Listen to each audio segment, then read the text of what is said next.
Okay, magandang gabi po sa ating lahat. At heto, breaking news. Panibago lang, fresh na fresh itong balita na ito.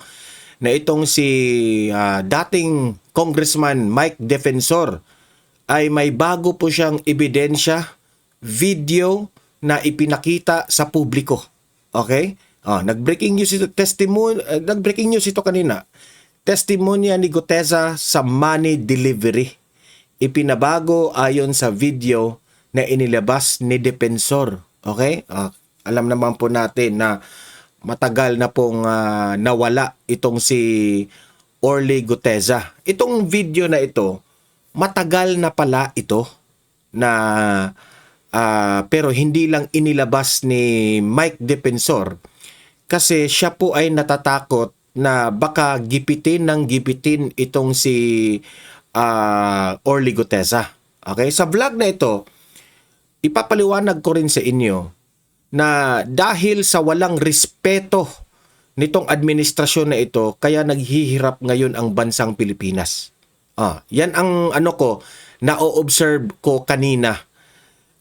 Tayo po, buong araw po natin, hindi po tayo nagva-vlog kasi buong araw po nating binabantayan, pinakikinggan ang House Committee on Justice kung paano nila siniraan itong si Vice President Inday Sara Duterte.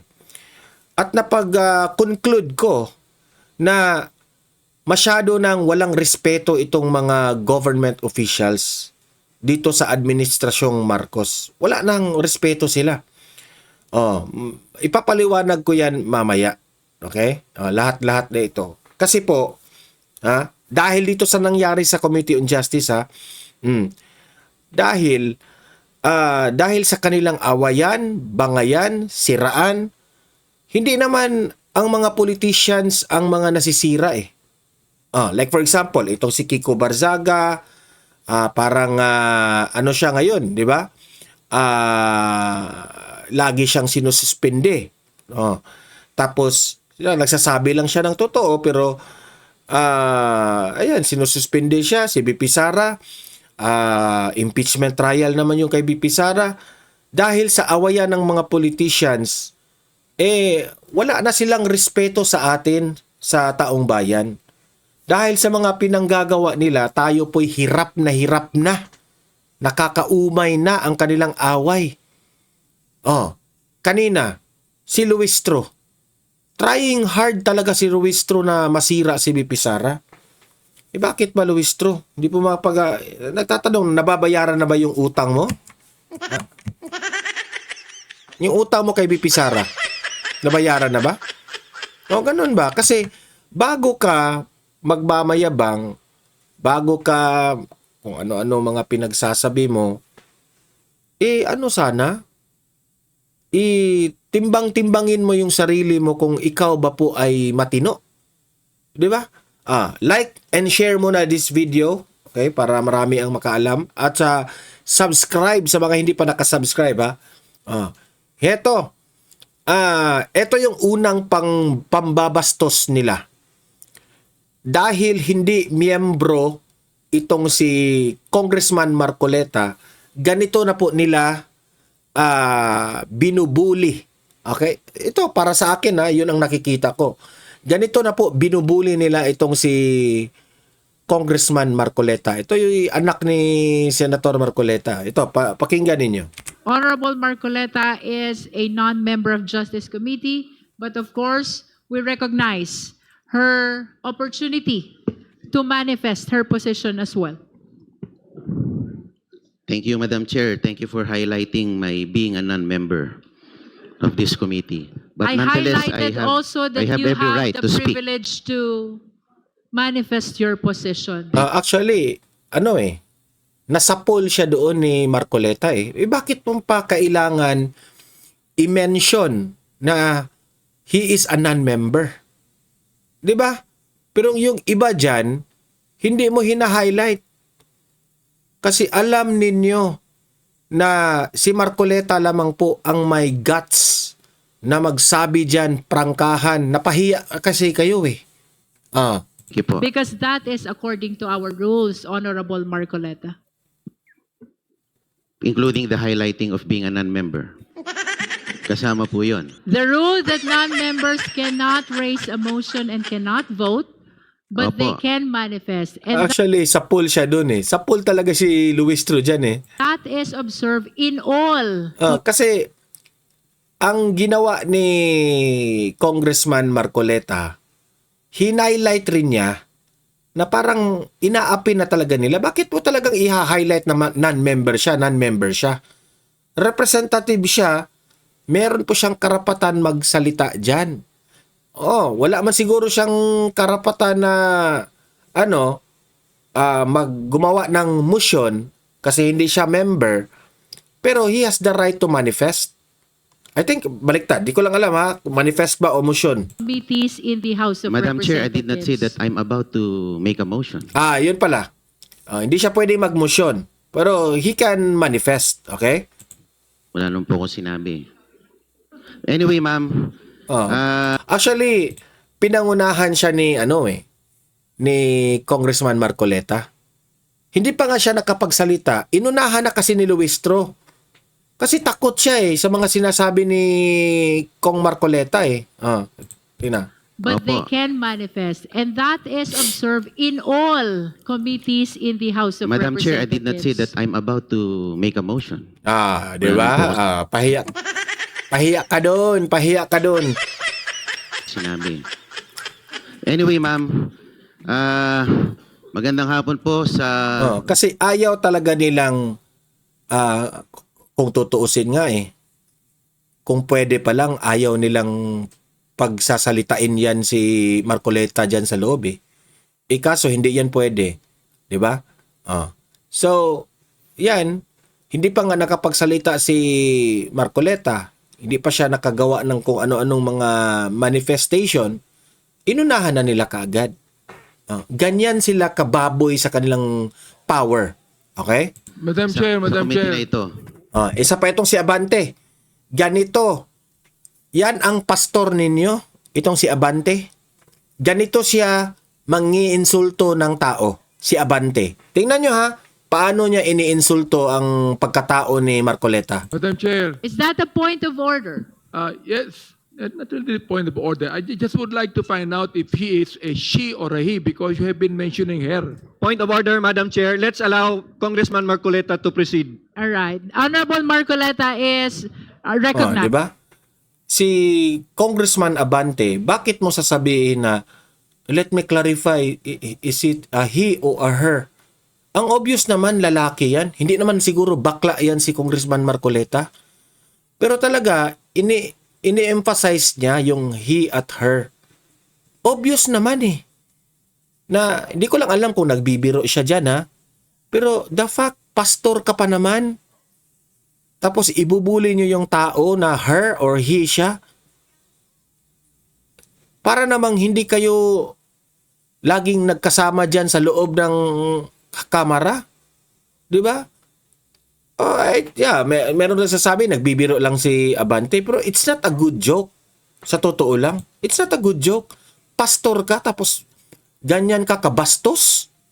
The order. I just would like to find out if he is a she or a he because you have been mentioning her. Point of order, Madam Chair. Let's allow Congressman Marcoleta to proceed. All right. Honorable Marcoleta is recognized. You may proceed. Madam Chair, Gusto I ko just would bang- like to make it clear. He is Chair, he. He is The he. point I of stand order is not corrected. in order, Madam Chair, because I just want to because you said twice her. All right. So I I'm would like to addressing find out him. if she is a she or a he. Madam He's Chair, he. make a ruling and allow Congressman Marcoleta to proceed. As a response to proceed, the Honorable Abante, we are addressing now Honorable Marcoleta as he, him, his, and the chair therefore stands corrected. You may proceed, Honorable Marcoleta. Insulto naman talaga kung she si Marcoleta, di ba? Ano sa tingin mo, babae si Marcoleta? Ganyan na baka basag yung mata mo, Abante? Di ba? Kilala mo yan si Marcoleta tapos gaganyanin mo? Walang respeto. Yan nga ang sabi ko sa inyo na itong vlog na ito, patungkol po ito sa respeto. Dahil dito sa mga government officials na ito, sa mga walang respetong government official, naghihirap na ang taong bayan. Tingnan mo. Pastor siya, ha? Pastor pa siya. Pero bastos. Bastos siya. Binastos niya si Marcoleta sa totoo lang. Binastos niya. Thank you, Madam Chair. Ang obvious naman na lalaking lalaki si Marcoleta. Ano yun eh? Biro yun na may pasaring eh. Biro na may konting pitik yun eh. Bante. Tayo naman, hindi naman tayo maloko niyan, mga ganyang biro. Kasi, ano eh, lalaki rin tayo eh. Alam natin yung mga biro na ganyan eh. 'Di ba? Bastos. Yun lang ang mako-comment ko ha. Si Luistro, walang respeto, no? Inunahan na niya si Kong Marcoleta. Si Abante, bastos, no? Biro na may pasaring. Yun lang ang masasabi ko diyan. Okay? Ito yung continuation diyan, okay? Ito panoorin natin ito kasi itong si Representative Marcoleta, no? Nagkasagutan sila dito ni Representative Chua. Kasi po, pinipilit nila na si BP Sara po may nabanggit patungkol po sa death threat. Yan ang lagi nilang ine-emphasize. Hindi nyo ba, kasi kayo, mga bias kasi kayong mga congressman dyan. Ang lagi ninyong iniisip, yung statement ni VP Sara na may inutusan siyang ipagurgur yung bangag at yung si Tambaluslos at si Satanas. Yun ang iniisip ninyo. Pero hindi nyo rin iniisip na bago nangyari yun, may death threat rin si VP Sara. Vice President siya ng Pilipinas and she is the second highest ranking official in the land. So hindi na ba natin yun na tutulungan ang Vice President? Yun ang point ko. Kasi sa mga nakukuhang impormasyon ni BP Sara, may sarili din silang mga intelligence eh. May mga intelligence na nagsasabi siguro sa kay BP Sara na may gustong gumurgur sa kanya. Tapos inutusan na niya. Kapag magurgur ako, gurgurin mo yan. So, kung hindi tayo one-sided, ito lang yung aking masasabi sa House of Representatives. Kung hindi tayo one-sided, bakit ginigipit nyo ngayon si BP Sara? Siya lang ba ang nagde-death threat? Meron rin siyang death threat. Yun ang point ko. Ito, panoorin ninyo. I have a copy of a more complete video. And I can say that the video was spliced and edited out. Meron pong mga tanong doon that led... Sa mga, hindi nakasubaybay, yung video, ito yung video na patungkol doon sa live ni BP Sara nung panahon na yung tauhan niya sa DepEd, si BP Sara ay anong tawag doon? Na contempt doon sa House. Kung maalala po ninyo, di ba? to the Vice President's response. If I may read, Madam Chair, ito po yung tinanong ng isang vlogger by the name of Princess Maui regarding Project Romanov. Baka po totoo yung sinasabi nila or naririnig namin na may Operation Romanov sa inyo na balak kayong ubusin. Bago po niya binanggit yon ni Sara Duterte, meron pong nagtanong sa kanya na vlogger about it was a concern about the threat on her life. So, ang Project Romanov ay hindi talaga para magplano na sa buhay ng ating Pangulo, kundi initially para ubusin ang mga Duterte. Base dito sa tanong ni Princess Maui. And I have a copy of the more complete video, Madam Chair, if you so desire to be furnished the copy of the video.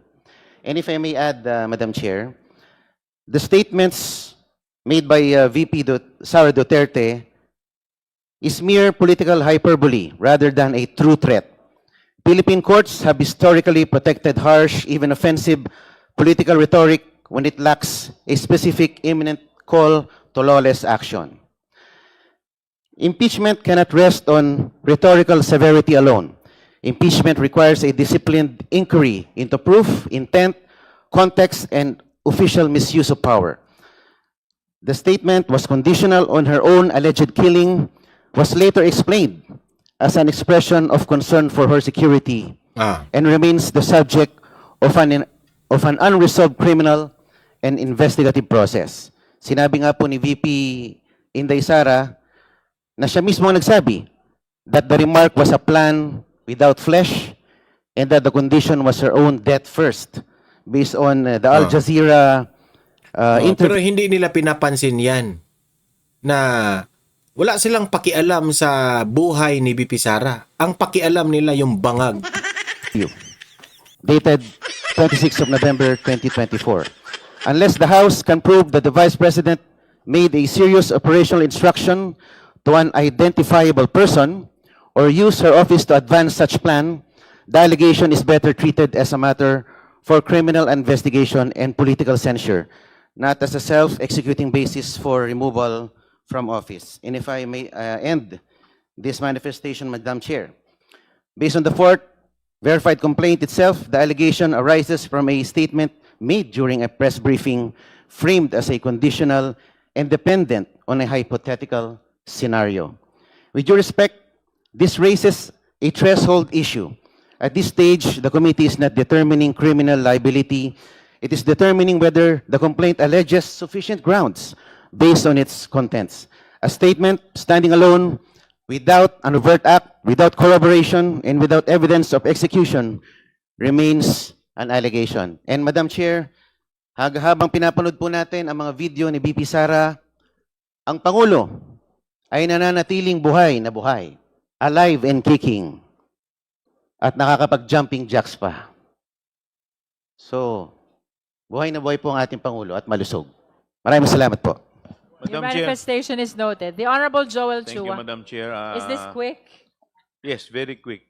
Just a quick manifestation. Madam Chair, hindi po totoo na splice yung kanyang binabanggit kanina na video dahil ito pong video na to ay inauthenticate mismo ng NBI. Just for the record, Madam Chair. Siguro yung portion lamang na may relevant dito po sa topic natin, yun lamang po. Dahil kung pakikita po yung buong video, ay medyo magtatagal na po tayo. At yun po, Madam Chair. We know the manifestation of the Honorable Chua. Madam Chair. You Chair. want to speak some more? Opo, meron po kasing video na mas kompleto at hindi naman po katagalan yung mga preceding portions If noon. I may interrupt, Honorable Mark Coleta, we are referring to the investigation report of the NBI and not to any other videos outside. Opo, sinasabi ko These lang are the po, submissions of the NBI. Tingnan nyo. May gusto siyang i-prove na yung sa NBI in-splice. Siya, ang point niya na meron pong video na hindi splice. Pero anong ginawa ni Luistro? Diba? Hinarang. Sundin natin yung sa NBI. Sa NBI na yung ano. To the Justice circumstances that led to VP Alam naman natin ng NBI.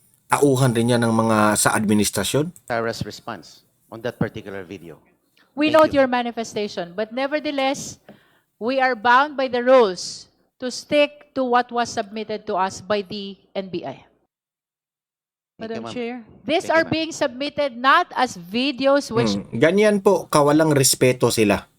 Very unfair. surround outside. These are being submitted as videos, part of the investigation of the National Bureau of Investigation. And we cannot go beyond that. The Honorable Janet Garin, the one who yielded Very the unfair time talaga. in favor of Honorable Marcoleta. Thank you very much, Madam Chair. Before I go to my line of questioning, linawin lang po natin. pag sinabi pong splice ay pinutol, dinugtong at nagkaibang meaning. Do I get that right, Madam Chair? Maybe we should ask the National Bureau of Investigation.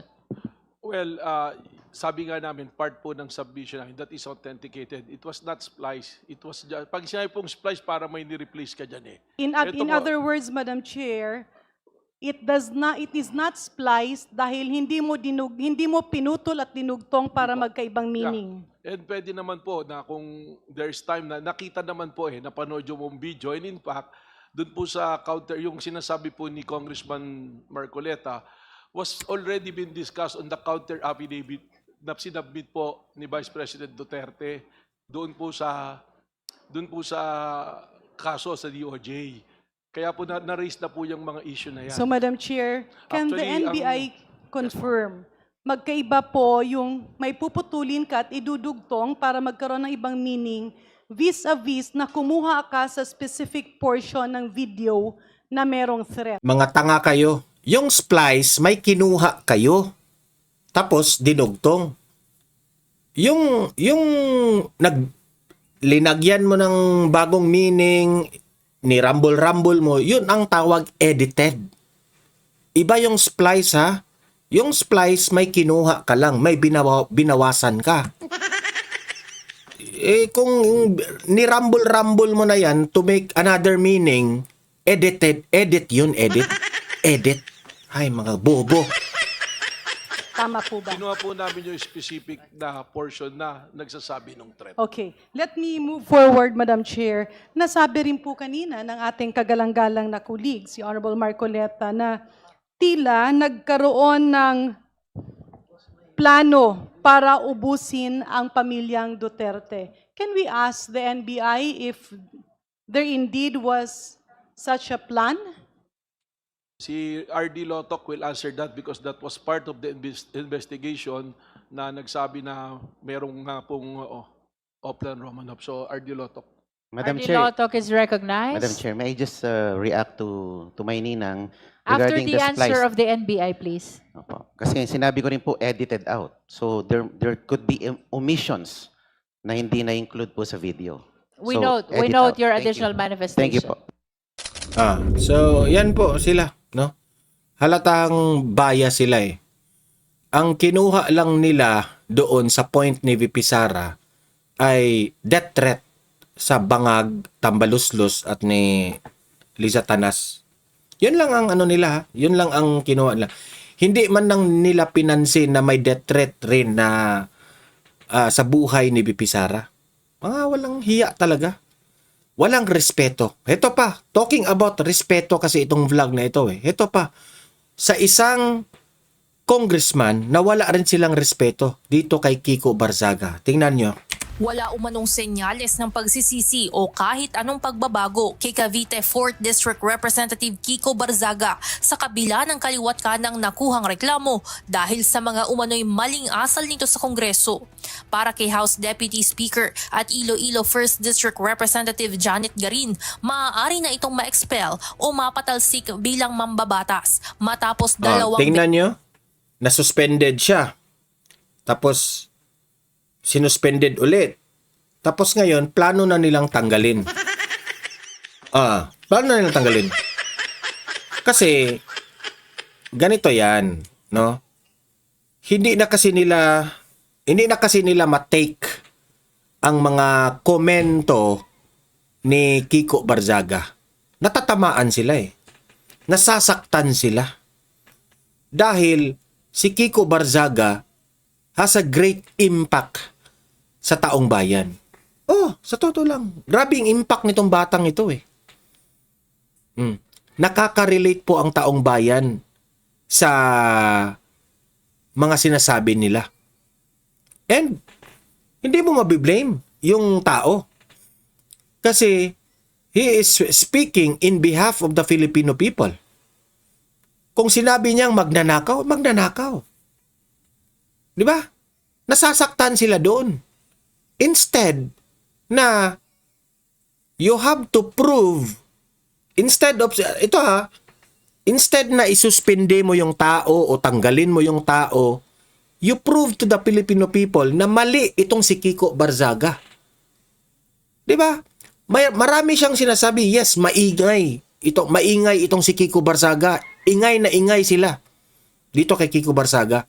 Instead na ikaw na mambabatas o kalaban ni Kiko Barzaga, instead na you will fight back to prove that the claims of itong batang ito ay mali, ha? Magpaliwanag ka, ganito, ganyan, wala. Sinuspindi nila. Kasi hindi nila kayang sagutin eh. Yung mga akusasyon, aligasyon ng mga sinasabi ni Kiko Barzaga, hindi nila kayang suportahan na mali yung sinabi niya. Kaya isuspindi na lang. Tapos ngayon may plano na silang tanggalin bilang mambabatas. Ganyan sila. Hindi nila kaya eh. 'Di ba? You prove to the Filipino people na nagsisinungaling itong batang ito. I-prove ninyo na maingay lang siya. I-prove ninyo na mali yung sinasabi nitong si Kiko Barzaga. Yun ang tamang laban. Hindi yung i-suspend ninyo.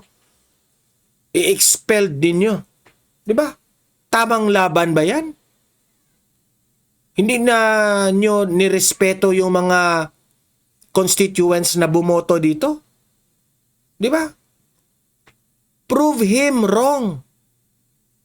Yun ang tunay na laban. Beses napatawan ng 60-day suspension.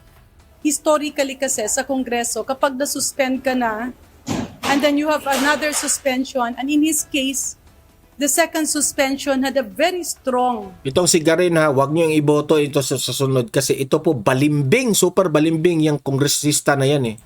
warning that if he repeats it again, it will proceed to a higher penalty. Grabe yung Well, balimbing to eh. technically, it's expulsion kasi it's usually suspension, then expulsion.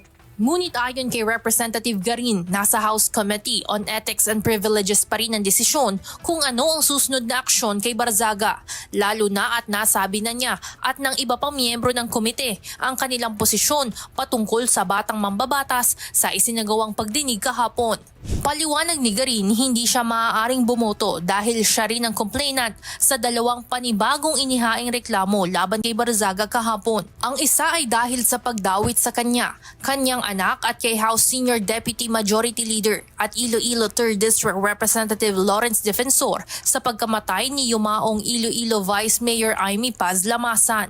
Habang ang isa pang reklamo ay nag-ugat naman sa biglaang pagla-livestream ni Barzaga at pagtatapat ng kanyang cellphone sa mga miyembro ng House of Representatives. Parang his point is, that's his nature as a cat. But he's not a cat. He's a member of Congress, duly elected, who should demonstrate what is expected commensurate to his position. Ayon kay Garin, bagamat nakakatawa, hindi laro ang pagiging mambabatas at hindi dapat maging ganito ang ugali ng kinatawa ng isang distrito. Sinagot naman ni Barzaga sa pamamagitan ng isang Facebook post ang pahayag ni Garin. Anya, dapat bang gayahin si Garin na umano'y dahilan ng pagkamatay ng mga kabataan dahil sa Dingvaxia? Dagdag pa nito na Isa pa yan eh, yung issue kay Garin sa Dingvaxia, dapat yan ulit buksan yung usapin na yan eh. ninindigan siya sa kanyang mga pahayag at ang House of Representatives ay institusyon umano ng kapalpakan, mga magnanakaw at kahihiyan sa bansa. Evan Alvarez, UNTV News and Rescue. Yan ang hirap ngayon sa mga mambabatas eh. 'Di ba? Yan ginagawa nila kay Kiko Barzaga ngayon. Sabihin niyo sa sarili niyo, mas ba kayo? Sino ang tunay na may outlet sa taong bayan?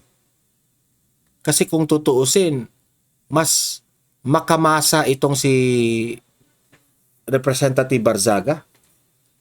Siya pa nga yung narinig ng taong bayan kaysa sa inyo dyan na mambabatas. Puros kayo, dyan eh. Puros kayo sip-sip dyan eh. Akala ko ba binoto kayo para to serve the country, to serve the Filipino people? Pero ang siniserbihan ninyo yung tambalos-los ninyo eh.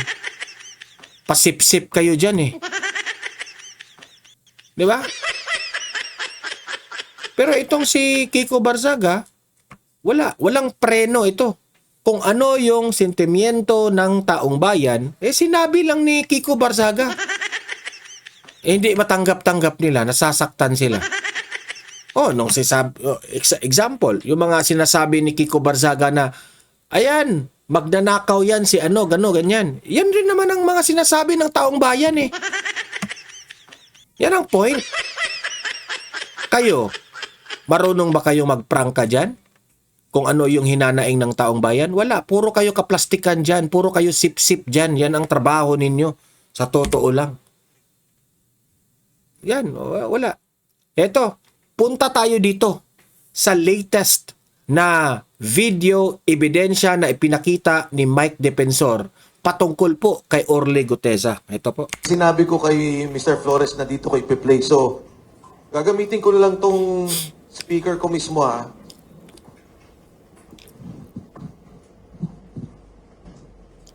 Ready tayo kay Secretary Mike Defensor.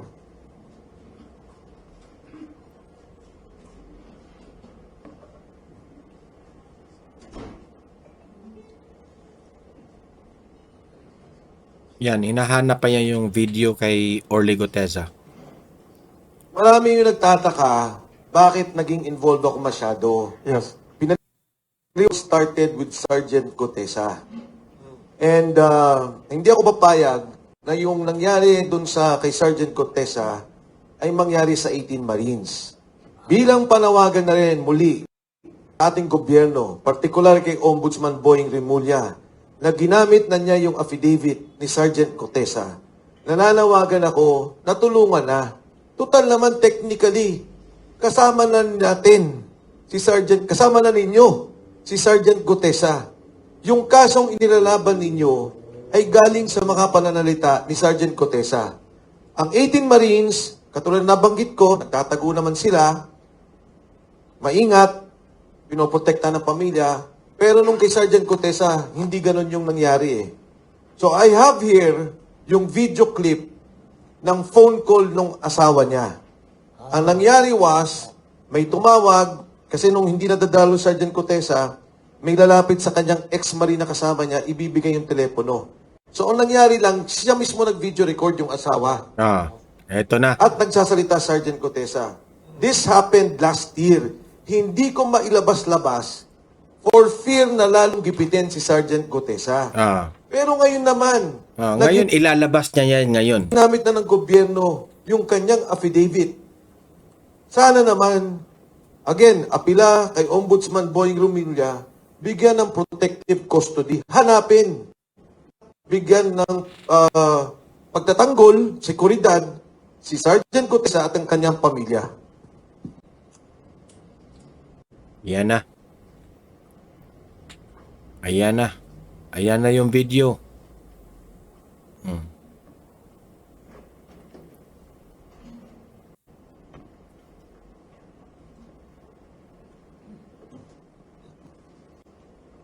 Pakinggan natin ng maigi ha. Yung yung mga laman ng video, okay?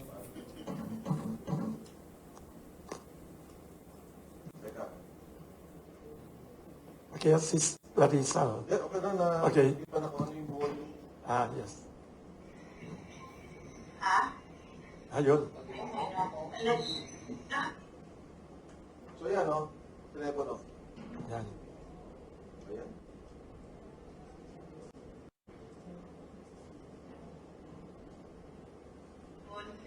Lumilipat ba?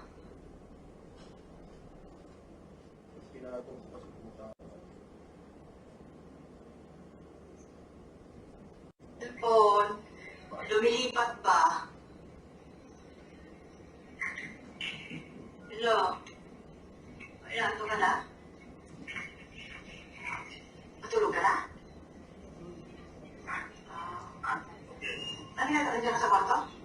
Ni-record raw yan ang asawa ni Orly Guteza. Nakasama mo, naginig siya, naginig. Tumawag si Kuya, kinukumusta ka. Ulitin mo daw yung sinabi mo kanina na binibidyohan ka para may record. May record kami, record namin. Yan. Yung tungkol dun sa affidavit na, sino ba may gawa ng ikaw o sila? Sila. Narikot na wala. Sabi-sabihin? O, sabihin mo kung ano nangyari doon para may record namin.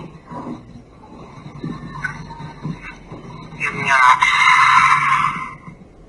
pinigyan ako ng nakaraan na araw. Tapos binasa ko yung statement na may mga sinigit sila na hindi naman totoo. Na hindi na si Maclean na pati si Defensor. Na sinabi nila doon sa statement na pinagakuhan ako ng pera, papayagan ako. At sinabi pa doon na hindi kasi wala akong alam doon sa delivery doon sa bahay ni Oportes. Yun lang mo nakalagay doon na ayaw may magdapat normal.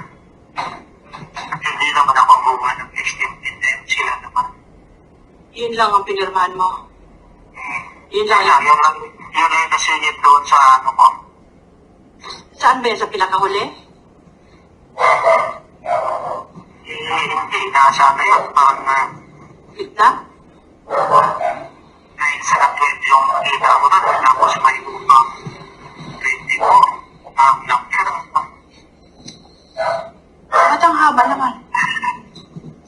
Sila po ako eh. Pero yung affidavit mo nung una, nandun pa yon. Wala yun, iba. Bago na Ay, may ginawang panibagong affidavit para basahin mo. Oh, imagine that one ha. Yung unang affidavit, yun ang totoo. Yung si Marcoleta pa yung nag-question sa kanya. Itong pangalawa, may gusto silang basahin niya na affidavit na ipapahamak raw nila itong si Senator Marcoleta at itong si Mike Defensor. Ganyan sila ka grabe itong gobyernong ito. Pinangako naman sa'yo nung una, nung pinirmahan mo, hindi na ilalabas yun. Sabi nila, hindi lalabas. Bakit ka pa nila pinabasa? Anong sense nun? Hindi ko alam po. Idadalhin daw sa korte para mawala na yung kaso ko. Yun yung sabi eh. Nung ayaw mong basahin, anong ginagawa nila sa'yo? Pinipilit ako basahin ko eh. Kaya wala ko ba? Oh, imagine that one ha, pinipilit siyang basahin yung bagong affidavit. Anong kapalit ng pag hindi mo binasa? Para daw manalilig na kayo, wala na magbubulo dyan sa inyo. Wala naman ang gugulo sa amin, Han, sa totoo lang, Han, wala nang gugulo sa amin. Sila lang ang gugulo sa amin. Sila ang gumagawa ng Kwento. ng paraan para manggulo. Sila nananakot sa amin eh. Kaya sabi ko sa iyo ng nakaraan, gusto ko naman gulong-gulo na yung utak ko eh. Hindi na ako makatulog. Mag-ano ka muna, bago ka matulog, meron ka muna marigang na tubig. Para ma-relax yung muscle mo. Anak. Pag sinabihan ka na palabasin ka dyan, mag-text ka sa akin ha.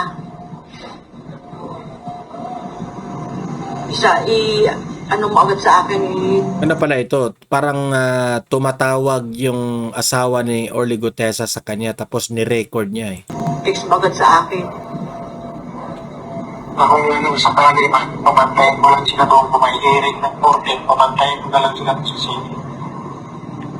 Babantay talaga sila doon. May isa sa loob, may isa sa labas. Tatlo yan, tatlo daw. Kasi pag pinalabas ka, may contact na kami doon sa loob. Doon ka na lang muna sa loob. Hindi ka na lalabas doon. Hindi ko alam mo. Plano nila sa akin na yun. Hirap.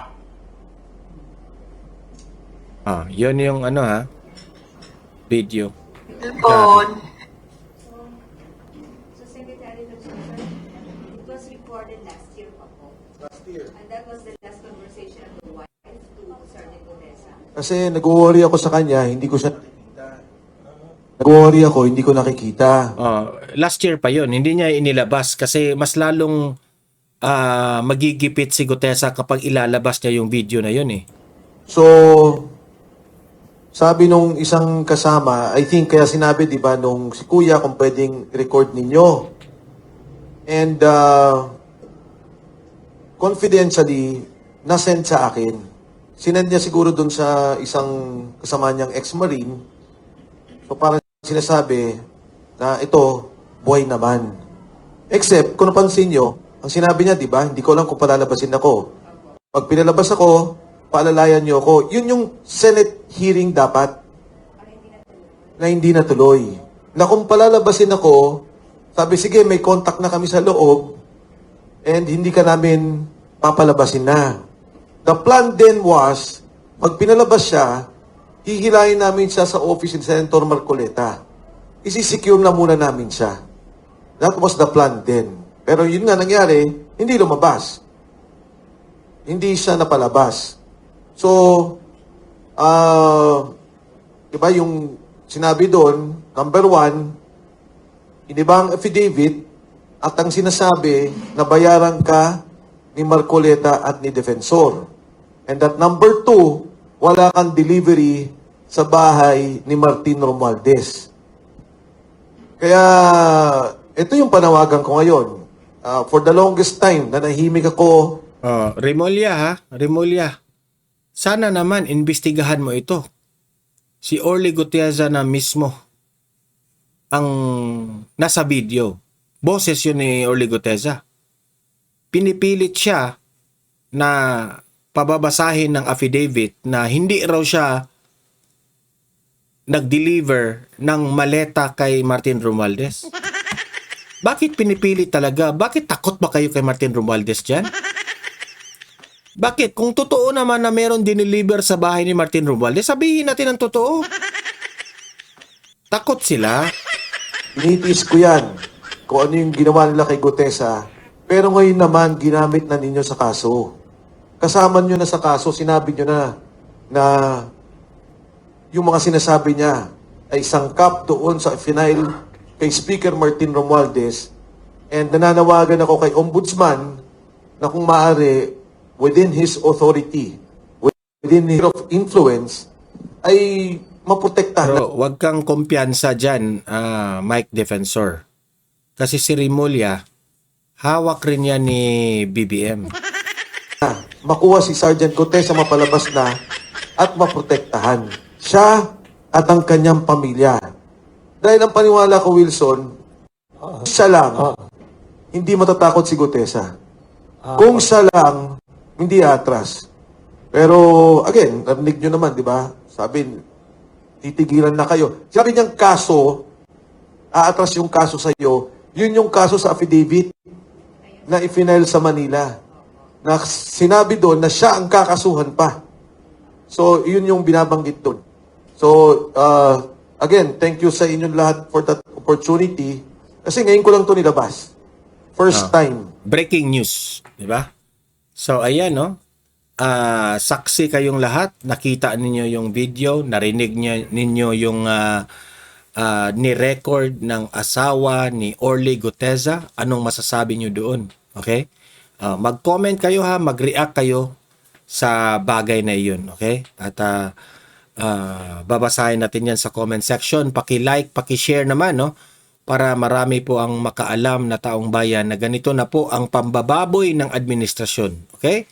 So, sa mga first time dito na mga nanonood, subscribe na po kayo kasi libre lang po ang mag-subscribe. Walang bayad yan. Updated pa kayo sa ating mga trending na mga balita. Okay? See you in my next video. Have a great day. Have a great night. God bless po sa ating lahat. Mabuhay ang Pilipinas and God save the Philippines.